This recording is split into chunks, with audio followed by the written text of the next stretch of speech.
Shut up and sit down. Next है हमारा terminal exercise. Which of the following are quadratic equation. आइए अभ्यास करें. निम्नलिखित में से कौन कौन से द्विघात समीकरण है. अब वही है, ये हम लोग ऑलरेडी कर चुके हैं. क्वाड्रेटिक इक्वेशन का स्टैंडर्ड फॉर्म क्या था. ax² plus bx plus c is equal to 0. ठीक है, अगर इस फॉर्म में हम लोग किसी भी इक्वेशन को लिख सकते हैं तो वो क्या हो जाएगा हमारा क्वाड्रेटिक इक्वेशन, यानी कि द्विघात समीकरण. ठीक है, तो सबसे पहले क्या था, सेकंड टर्म पॉलिनोमियल जो होगा वो हमारा सेकंड डिग्री का होगा. उसमें क्या होगा, x का जो पावर है वो स्क्वायर होना चाहिए. ठीक है, तो अगर सिंपल में देखा जाए तो जिसमें भी अगर हमारा ये स्क्वायर के फॉर्म में अगर कोई भी आता है x y z, ठीक है, जो भी हमारा वेरिएबल है वो अगर उसका पावर 2 है, अगर वो स्क्वायर के फॉर्म में है तो फिर क्या जनरली वो एक क्वाड्रेटिक इक्वेशन होता है. ठीक है, और अगर हम लोग स्टैंडर्ड फॉर्म वाइज जाएंगे तो वो क्या है, ax² plus bx plus c is equal to 0. ठीक है, अब चेक करते हैं इसमें से कौन कौन सा क्वाड्रेटिक इक्वेशन है और कौन कौन सा नहीं है. तो नंबर 1 क्या है, नंबर 1 इक्वेशन गिवन है y √5y minus 3 is equal to 0. अब देखना है जो हमारा y है उसका पावर क्या आ रहा है इसको मल्टीप्लाई करने के बाद. जब मल्टीप्लाई करेंगे तो √5y इंटू वाई, तो क्या हो जाएगा, √5y² माइनस y से 3 का मल्टीप्लाई करेंगे तो it will come 3y and next भी हो गया इक्वल टू 0. ठीक है, तो देखिए y² का फॉर्म है हमारे पास, y का भी है. ठीक है, अब आप बोलोगे यहाँ पर c नहीं है, तो इसका मतलब क्या है कि इस इक्वेशन में c का वैल्यू क्या है, 0 है. ठीक है, तो सब मोस्ट इंपॉर्टेंट क्या देखना है, देखिए स्क्वायर सेकंड डिग्री का पॉलिनोमियल है हमारा, तो फिर ये क्या हो जाएगा, it is a quadratic equation, ये एक द्विघात समीकरण है. ठीक है, तो आंसर क्या हो जाएगा, it is a quadratic equation. ठीक है, हिंदी में यह एक द्विघात समीकरण है. ठीक है, नंबर 1 कंप्लीट. सेकंड में क्या है, 5x²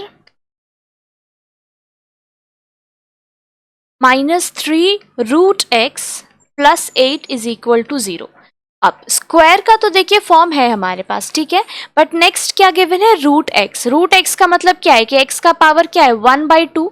लेकिन देखिए हमारे क्वाड्रेटिक इक्वेशन जितना भी हम लोग पूरा चैप्टर अभी पढ़कर आए, कहीं पर भी √x या x का पावर 1/2 के फॉर्म में हमारा क्वाड्रेटिक इक्वेशन नहीं था. हमारा स्टैंडर्ड फॉर्म में क्या है, एक x² का टर्म रहेगा, एक सिर्फ x का टर्म रहेगा और तीसरा एक कांस्टेंट होगा, कोई भी नंबर हो सकता है. ठीक है, तो √x तो नहीं हो सकता है, तो इसका मतलब इसका आंसर क्या हो गया, it is not a quadratic equation. यह एक द्विघात समीकरण नहीं है. It is not a quadratic equation. Number 3, 3x minus 1/x. Number 3 equation क्या गिवन है, 3x minus 1/x. ठीक है, दैट इज इक्वल टू 5, ये गिवन है. यहां पर भी क्या है, 3x है और 1/x है, x² हमारा नहीं है. ठीक है, तो इसका भी आंसर यही होगा कि it is not a quadratic equation. ठीक है, बिकॉज हमारे पास x² का फॉर्म यहाँ पर गिवन नहीं है. बट एक और चीज, अगर हम लोग इसको सॉल्व करेंगे it can be converted into a quadratic equation. ठीक है, आंसर हमारा यही होगा कि it is not a quadratic equation. x² का टर्म है ही नहीं. ठीक है, बट देखिए अगर इसको हम लोग कन्वर्ट करना चाहे तो ये हो जाएगा 3x minus 1/x is equal to 5. इसको अगर हम लोग सॉल्व करेंगे क्या होगा, एलसीएम लेंगे नीचे x. ठीक है, एलसीएम लेना हम लोग ऑलरेडी सीख चुके हैं तो मैं इसको एक्सप्लेन नहीं कर रही हूँ. ये हो जाएगा 3x² minus 1/x is equal to 5. ठीक है, क्रॉस मल्टीप्लीकेशन होगा, 3x² minus 1 is equal to 5x और ये क्या आ जाएगा, 3x² minus 5x minus 1 is equal to 0. तो ये क्या हो गया, अब ये दिख रहा है क्वाड्रेटिक इक्वेशन के फॉर्म में, तो it can be converted into quadratic equation. But जो हमारा इक्वेशन क्वेश्चन में गिवन है उसमें तो x² का टर्म नहीं है हमारे पास, इसीलिए आंसर क्या होगा, it is not a quadratic equation. ठीक है, नेक्स्ट नंबर 4 क्या है? नंबर 4 है x into 2x plus 5. 1 minute, just copy it.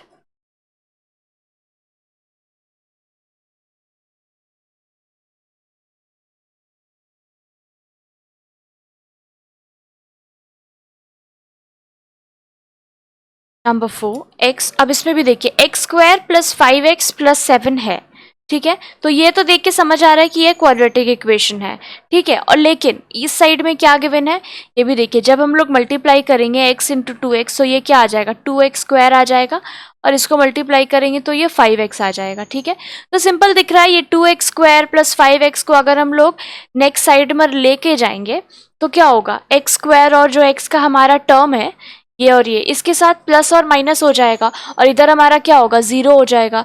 तो ये क्लियर पता चल रहा है कि it is a quadratic equation, ठीक है।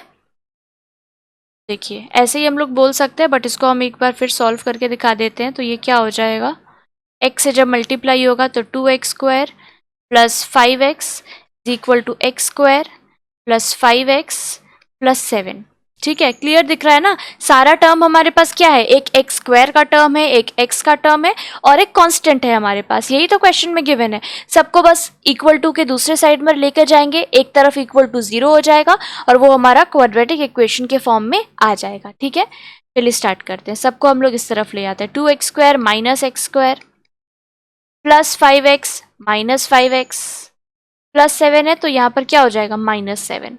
डन। 2x स्क्वायर में x स्क्वायर माइनस होगा, बचेगा एक x square plus 5x minus 5x cut गया, ये क्या बचा x square minus 7 is equal to 0।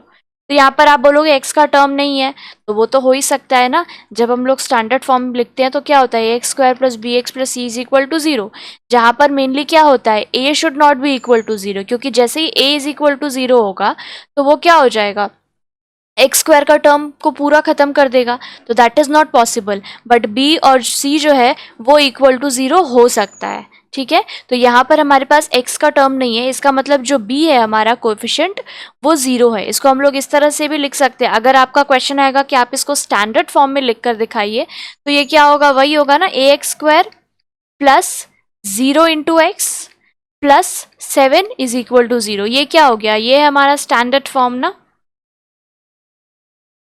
Standard form of quadratic equation, ठीक है।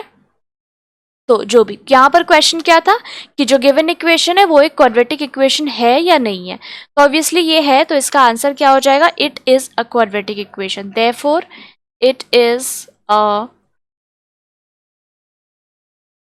Quadratic, this is the answer, ठीक है।